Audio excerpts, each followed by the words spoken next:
Greetings. This is Brian Harris with the Independent Black Voters on Facebook as we continue to do our series of Know Your Candidates. We are now in the process of voting, folks. If you have not voted, you need to vote. And you need to go to our site and find out who the candidates are running for the judicial offices, because now more than ever, we've seen what's happening in Atlanta. We see what's happening across the board. If we do not bring in people who believe in equal justice, then we will continue to get unequal justice. I'm happy here today to have my main man. First of all, Jason. How you doing, Jason? I'm doing well. How you doing, Brian? All right, Jason is part of the Black Book Media crew, and we're happy to have Sara here today. How are you, Sara? I'm good. Thank you again for giving me the opportunity to interview. Okay, and Sara is running for Family Court District Department P. Tell us a little bit about yourself. Tell us a little bit about Department P, and tell us why you decided to run. Okay, so the judge in Department P has decided to retire, so it is an open seat. Right now there are 3 candidates in the race, and I'm one of the 3. I've worked within family court, within family law for 12 years. I have strong ties to the Southern Nevada community. I went to Argyle Gray Elementary School, Bonanza High School, UNLV, the Boyd School of Law. I have always lived in Vegas. I love this city. I want to see this city grow in the right direction. And I think that starts with our youth. And I think family court has an impact on our community right now, currently, and the future of our community. And I think my knowledge of the law, my temperament, and my experience make me a good candidate for the position in Department P. Okay, great. It's funny, as you say, you've been practicing for 12 years. A lot of the older folks or incumbents even, or older folks as well, they don't have enough time. We don't have the experience that they do. Tell me a little bit what your response would be to something like that. I think that intelligence, temperament, experience, all of those things can be acquired in a decade. I think that the 10-year rule has been implemented for a reason. And those of us who are on the younger side of practice with the right experience also have the stamina to keep up with the family court caseload. So I don't think that it's a negative to see somebody younger approach the bench in family court, especially where tensions run high. I do think the more experience somebody has, the better, but I don't think that youth is a crippling factor for a family court judge. The caseload that we are faced with in family court is absolutely tremendous. Tensions run high. We have mental health issues. We have domestic violence, child abuse. It takes a toll on somebody. So I do think that my youth is an advantage. I'm not that young. 12 years is a long time. Yep. For experience. Yeah. Now tell me what you're doing now. You're an attorney. Tell me what you specifically focus on, what you do now. So I am a licensed attorney, but I have worked for the court this entire time under judges. I worked for Judge Jennifer Elliott, Judge William Gonzalez, and then Judge Charles Hoskin. I've worked under these 3 judges, and I've seen their different approaches to the bench. Judge Elliott was big on ADR and specialty courts. She did therapeutic jurisprudence. I worked with drug court. I was a truancy diversion court judge for 2 years. We worked on grant writing together, and we did achieve a grant for $600,000 in the area of truancy. And we also helped with legislative change. Then I worked for Judge Gonzalez, and then I've worked for Judge Hoskin, and Judge Hoskin really focuses on the rules, procedure, evidence. So there are different approaches to the bench, and I'm grateful to have the experience under all 3 of them. Okay. What's different, obviously, when you talk about family court, number one, we're dealing with families and what you can change the trajectory of a family, either positively or negatively. A lot of people come in without a lawyer, which obviously if one has a lawyer and the other one doesn't, there's already a perceived disadvantage. But how would you go about trying to make sure that there is equal opportunity under the law so that both parents come in on equal footing and the child benefits in the long run? So the primary focus in family court is best interest of the child. That should always be the judge's focus. It shouldn't matter that somebody comes to court with an attorney and the other person is representing themselves. At the end of the day, this is a family. this is a child at issue, and you need to be fair, impartial, listen to all of the evidence, and make the best decision so that this family can proceed with their lives. I think that a lot of cases should go through mediation. The Family Mediation Center does a fantastic job at settling custody and visitation. However, they're limited to just those areas.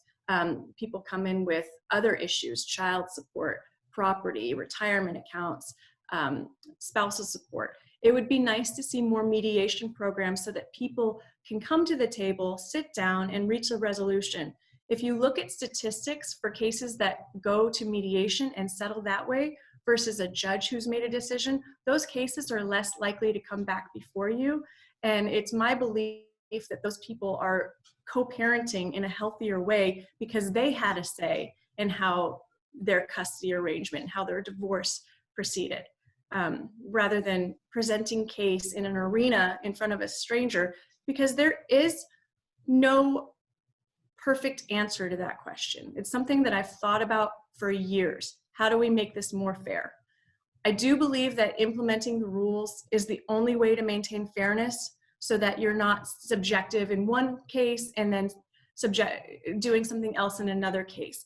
People know what to expect. Consistency is important. And when you follow the rules, you provide that consistency. It is unfair that some people come to court with an attorney and some people come to court representing themselves. It is an unfair advantage. But there, to some extent, can be a choice. There are attorneys who do payment plans. So I think the best way to maintain fairness in the courtroom is for consistency. I think it's unfortunate when people come to court and they're not on equal footing. And it's a reality that happens every day in family court. Somebody will come with an attorney and somebody will come without. And attorneys are expensive. Not everyone can afford an attorney. And the court has strived to help with that problem. We have the Self-Help Center, we have Ask a Lawyer, we have a trial prep program, and some other resources. But at the end of the day, it's really not enough. Even when two people have an attorney, sometimes one attorney is superior than the other with their knowledge of the court process and their ability to present evidence and present a trial. The only way to maintain fairness in the courtroom is being consistent, being fair, listening to the story, and implementing the rules so that you are consistent. Proper application and consistent application of the rules is the only way to maintain fairness. But I think that not all cases are ripe for trial or a court setting. I think more people need to be referred to mediation.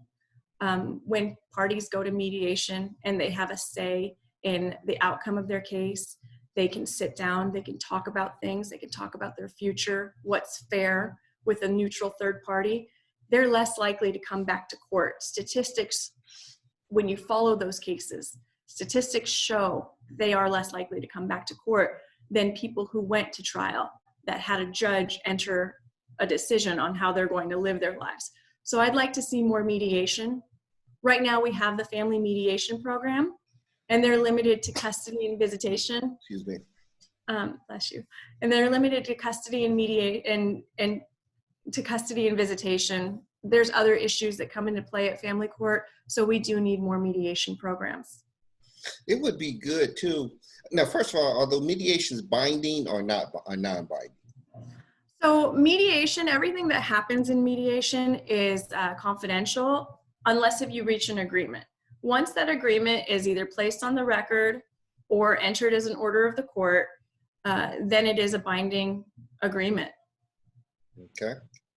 Yeah, it would be kind of neat if it was structured family court differently, that there was some type of a mediator, and before you even, step one would be get the two parties together, see if with a mediator it never comes to you versus it coming to you and then going to a mediator. Almost having forced the issue of talk to the mediator first, which would possibly lighten your load and, as you say, get to more of a win-win scenario.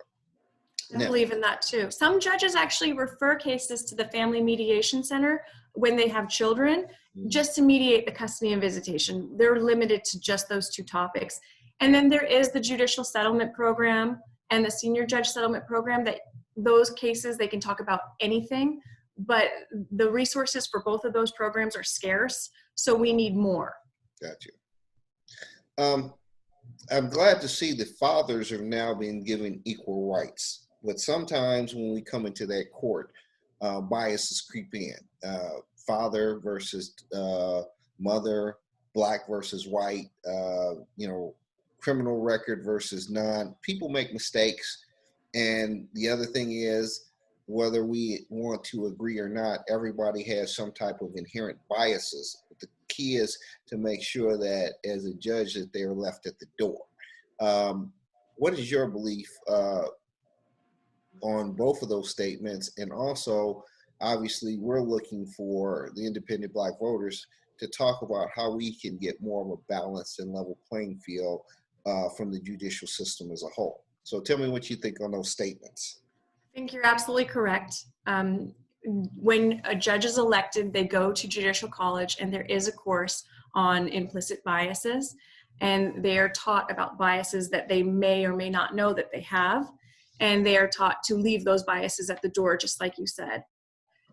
It needs to be discussed. It needs to be brought to the table so that people are aware of the problems that are inherent in our society.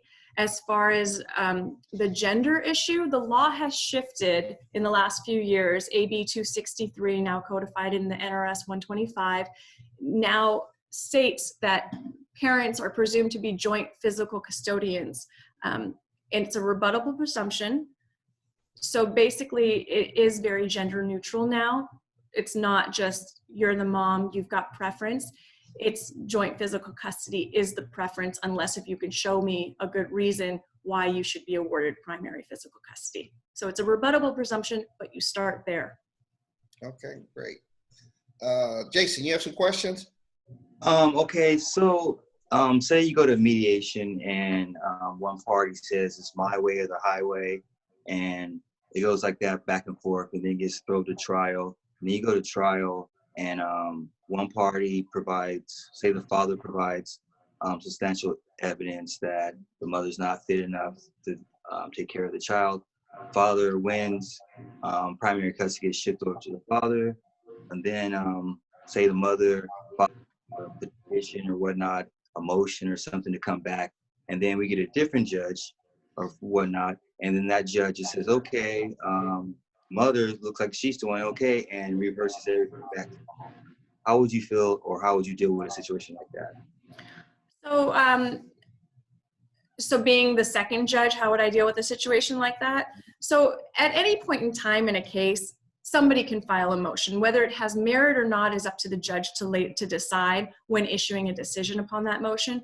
But when the mother comes back to motion for a modification of custody from the prior ruling, she has every right to. If the father had primary physical custody under the previous order, the standard of law that the judge should apply is Ellis versus Carucci. And there's two factors. The judge needs to find that there's a substantial change of circumstance and affecting the welfare of the children, and that the modification of custody is in the best interest of the child.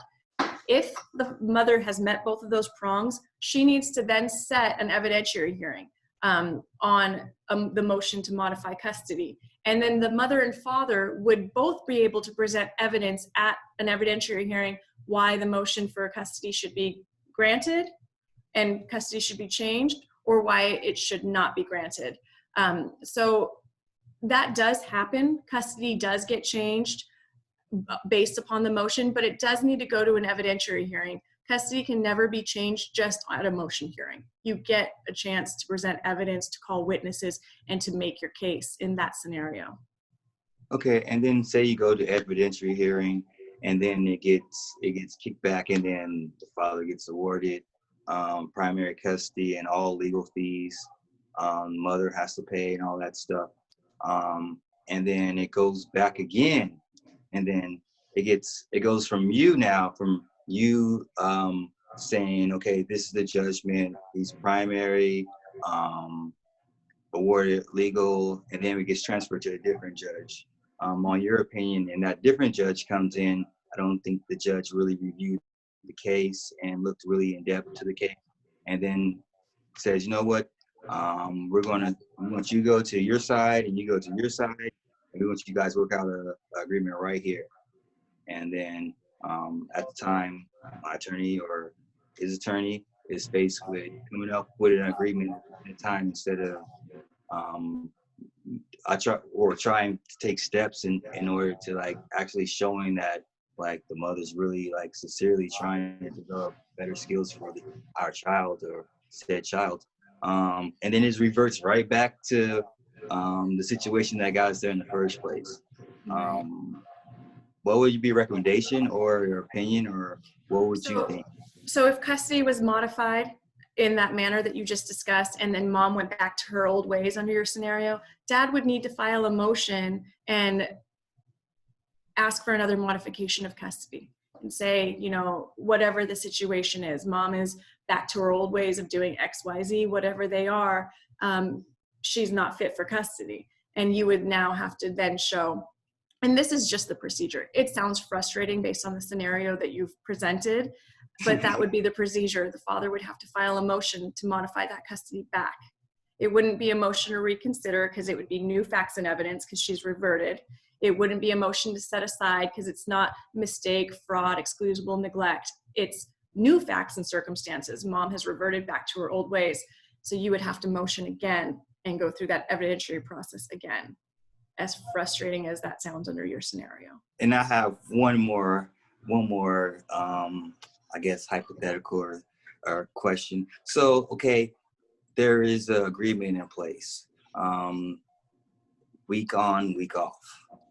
Okay. The coronavirus comes, and mother has a planned vacation prior to the coronavirus lockdown and all the world pandemic. Mother wants to take child clear across the world on a road trip. But father says, no, I don't agree. It's a world pandemic, no. So for the last month or however long the pandemic's been, child's been with father, and mother's been away in breach of all of whatever agreement that we had to follow, that she set in place that I agreed on. Mm-hmm. So would that be a reason to, after a call back, because we're supposed to be able to have like a call to the judge or something like that?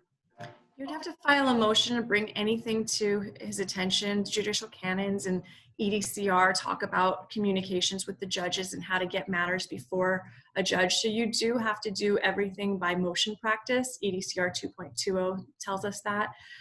So you would file a motion for whatever relief you would be asking for. If, you know, you were trying to suspend the visitation or halt it before mom took that trip, you would file a motion. And if it's an emergency, because time is of the essence in your scenario, you would ask for an order shortening time so that the judge would hear it as soon as possible. If it was a violation of the order, because maybe it was your time that she took, you would ask for contempt, things like that. So you would just have to look at the proper remedy and take it back to court before the judge. But the coronavirus issue is something that the court is seeing. There have been motions filed about things that happen withholding during that time. And it's a novel issue that the court is dealing with, and it's really a case-by-case basis. Which brings me to the thought, again, are there ways, because this becomes fairly expensive, you know, the ongoing part of filing motions, and as you said, are there any ways that the court could provide the kind of ongoing, you know, where, okay, they have a problem, they can bring in the mediators immediately and try to get it resolved that way, versus where the process of filing motions, if I have an attorney, you know, my life savings is going to my attorney, and there should be a way to be able to address these issues where it was more cost effective for the people. It would be a faster turnaround. And, you know, and I guess that's my question. It's during the process, there's the ability to sit down and, and, and negotiate. But obviously with kids in the next 20 years, There should be a way that they could just contact somebody and say, we need to sit down and try to work this out with a third party before we actually file and go to court. Does that make sense? It does make sense, and that process is not set up at all. Our laws are really motion practice. You file a motion, you go to court. I do want to see more mediation. If it's a new case, I think there's a huge potential for what you kind of outlined. Brand new case, go talk to a mediator, settle your custody, settle your divorce. But if you're looking for modification, or if you're looking for enforcement of orders, I don't know if that would be as ripe for mediation as a brand new case where people are trying to figure things out. Especially with contempt. I mean, sometimes people are just defiant. They're not following the orders. They really need to go before a judge, or else they're going to repeat the same actions. We see people like that every now and then. Now tell me, should you win, you hit the ground running, what do you think is the biggest opportunity to improve the existing, your existing department right off the bat when you come down, when you hit the ground? When I hit the ground running, right off the bat, I mean, I plan on being prepared. I plan on being consistent. I want to move cases towards finality in a quick manner so people can get on with their lives. Being in court is not only expensive, but it's hard on a person. It's hard on their time, their schedule, their stress level. So I do want to see cases go to a speedy resolution. I do believe that judges have some input on how court policies and procedures are run. There's always room for court improvement. And I'm a big proponent of mediation. I want to see more mediation. I helped start the UNLV Mediation Clinic. It's a clinic at law school where students sign up, they become student mediators, they work under the supervision of a professor, and they mediate real cases for us at Family Court. We started the program in 2009. It was Judge Elliott, myself, Professor Ray Patterson. We worked really hard to get that program off and running. It is thriving since the inception. I think there's more opportunities for partnerships like that. And I know that it can be controversial. Some people say, oh, well, they don't want to do their work. They're trying to get a mediator to do it. I don't think that's the case. I think people need to be at the forefront of their decision on how they are going to live their life. They need to get talking with the neutral third party. And if they can reach an agreement, they should. And if they can't, they can go to trial. That's their right. They don't have to enter into a mediated agreement if they're not comfortable with it. Okay, great. Well, Lisa, the Independent Black Voters, we endorsed you. One of the things I can say is we need change. We need people who are accessible to our community. One of the things that I want a commitment from you is when you win, not if, when you win, that we work to come up with ways so that there is the ability, accessibility, because it is good to be out in the communities. There are judges that come to the Shepherd's Breakfast. It's the last Wednesday of every month. They come out to try to be heard or at least be seen and talk to people. So the one thing I encourage you, especially with my community, is I know you all have hectic schedules, but try to figure out a way that you can be accessible to our community so you can hear, because every culture has different issues to deal with than the other one. And we have to figure out how to respect each other's cultures and make sure that there are opportunities to both bring their kids up in their beliefs and values and cultures and still be within the law. And a lot of it has to be that the people who are administering the judges have a good understanding of the differences, not just how I grew up, but how that everybody grows up under different circumstances. Absolutely. So we need that commitment that you'll have some accessibility. And again, we want to work with you to come up with ways to reduce the amount of people in family court. Disproportionately, there are a lot of Black folks in family court for a lot of reasons. We want to figure out how we can reduce that. A strong economy won't reduce it, I believe, because I think there's a direct correlation between poverty and even some of the ills in the family. Let's face it, finances is one of the biggest breakups of young families than anything else. So that's sadly true. Yeah, it'd be great to figure out ways to reduce the amount of people coming to you and to get faster resolution. When you agree, I Jason? absolutely agree. Absolutely. So again, we are endorsing you. We think you're the best candidate. Get through these. We're endorsing you for the primaries.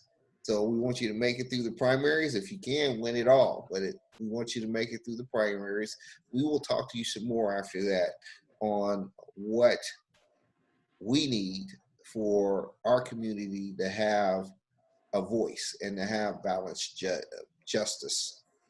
So we're going to end this by letting you give your full name, the department you're running with, and give us your big spiel on why people should vote for you. All right. All right. So my name is Sara Dayani. I'm running for District Court Judge, Family Division, Department P, and I'd really appreciate your vote. I bring knowledge, experience, temperament, compassion, empathy, and great ideas to the bench. I want to be prepared for every hearing. I want to listen. I want to be fair. And I want to move cases to a speedy resolution so people can get on with their lives and get out of the court system. Thank you for giving me the opportunity to interview. Okay. Jason, you got something? No, thank you, Sarah. Thank you, Brian. Thank you. Okay. This is the independent black voting. We are in the process of the primaries. Your vote counts right now. There are people that can win the primary, which wins the general, if they get 50% plus one. Your vote matters, folks. If you want equal justice, then you need to get the time out, take the time out to be an educated voter, and also push your friends and family to vote. Vote like your life depends on it. It does. Thank you again, Sarah. I'm going to stop this recording.